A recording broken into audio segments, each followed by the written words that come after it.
अस्सलाम वालेकुम viewers, welcome to my YouTube channel. आज का हमारा टॉपिक है COPD, chronic obstructive pulmonary disease, उसकी एग्जाम, उसकी साइन, सिम्टम्स और ट्रीटमेंट। वीडियो में जाने से पहले आप सबसे गुजारिश है कि हमारे यूट्यूब चैनल को सब्सक्राइब करें और नीचे दिए गए बेल आइकन को क्लिक करें। चलिए चलते हैं वीडियो की जानिब। क्रोनिक ऑब्स्ट्रक्टिव पल्मोनरी डिजीज़, जिसे COPD भी कहा जाता है, लंग्स की एक खतरनाक बीमारी है जिसमें पेशेंट को सांस लेने में दुश्वारी होती है। असल में COPD के मरीजों में दो कंडीशंस एक साथ लंग्स को इन्फेक्ट कर रही होती हैं, एक एम्फीसीमा, सेकेंड क्रोनिक ब्रोंचाइटिस। तो आइए जानते हैं इन दोनों कंडीशंस में हमारे लंग्स के साथ क्या होता है। क्रोनिक ब्रोंचाइटिस हमारे लंग्स में मौजूद ट्यूब लाइक एयरवेज होते हैं, जिनसे होते हुए सांस हमारे लंग्स में दाखिल होती है और फिर इन्हीं एयरवेज के रास्ते बाहर निकलती है। इन एयरवेज को ब्रोंक्यूल्स कहा जाता है। क्रोनिक ब्रोंचाइटिस में हमारे ब्रोंक्यूल्स में इन्फ्लामेशन होने लगती है, जिसकी वजह से म्यूकस ज़्यादा सीक्रेट होने लगता है और साथ ही साथ हमारे ब्रोंक्यूल्स की लाइनिंग के सेल्स के ऊपर मौजूद हेयर लाइक स्ट्रक्चर सीलिया भी डैमेज हो जाती है। सीलिया का काम म्यूकस को लंग्स से बाहर धकेलना होता है। सीलिया के खराब होने की वजह से म्यूकस ब्रोंक्यूल्स में पड़ा रह जाता है, जिससे सांस को अंदर और बाहर जाने के लिए प्रॉपर स्पेस नहीं मिलती और सांस में दुश्वारी होने लगती है। एम्फीसीमा एक ऐसी कंडीशन है जिसमें लंग्स में मौजूद एयर सैक्स, जिन्हें एल्ब्यूला कहा जाता है, वो डैमेज हो जाते हैं। एल्ब्यूलाई एक किस्म के इलास्टिक सैक्स होते हैं, ब्रोंक्यूल्स के एंड पर मौजूद होते हैं।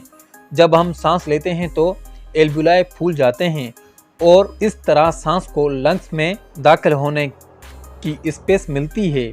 फिर जब हम सांस बाहर निकालते हैं तो ये एल्ब्यूलाई रिलैक्स कर जाते हैं और सांस को बाहर धकेल देते हैं।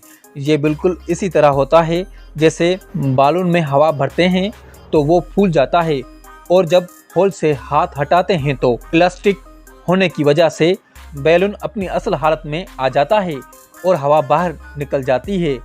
एम्फीसीमा के मरीजों में एल्ब्यूलाई के सेल्स में मौजूद इलास्टिसिटी ख़त्म हो जाती है, जिसकी वजह से ये मरीज़ सांस को ठीक से बाहर नहीं निकाल पाते और इस तरह से इन्हें सांस लेने में दुश्वारी होती है।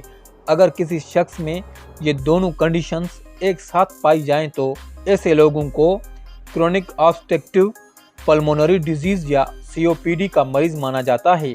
COPD की सबसे बड़ी वजह स्मोकिंग है। तकरीबन 90% लोगों में COPD स्मोकिंग की वजह से डेवलप होती है और ज़्यादातर ये बीमारी 40 साल की उम्र के बाद इलामात ज़ाहिर करती है।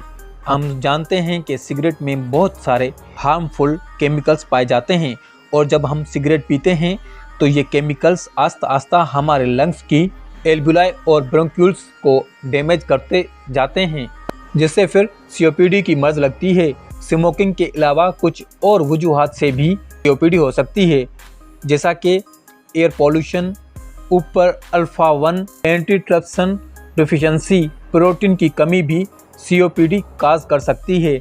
COPD को डायग्नोस करने के लिए चेस्ट एक्सरे, CT स्कैन और स्पेरोमेट्री टेस्ट परफॉर्म किया जाता है। स्पेरोमेट्री टेस्ट में मरीज एक डिवाइस की ट्यूब में ज़ोर ज़ोर से सांस लेता है, जिसको देखकर डॉक्टर ये तयन करता है कि इस शख्स के लंग्स किस हद तक डैमेज हो चुके हैं। अब अगर ट्रीटमेंट की बात की जाए तो COPD को ट्रीट नहीं किया जा सकता, लेकिन इसे मज़ीद ख़राब होने से स्मोकिंग से परहेज़ और कुछ मेडिसिन्स जैसा कि कोर्टिकोस्टेरॉइड और इनहेलर्स वगैरह दिए जाते हैं। इस मालूमाती वीडियो को ज़्यादा से ज़्यादा शेयर करें और कमेंट में अपनी राय का इजहार करें। इस वीडियो तक इतना ही। नेक्स्ट वीडियो में मिलते हैं। अपना ख्याल रखें। अल्लाह हाफिज़।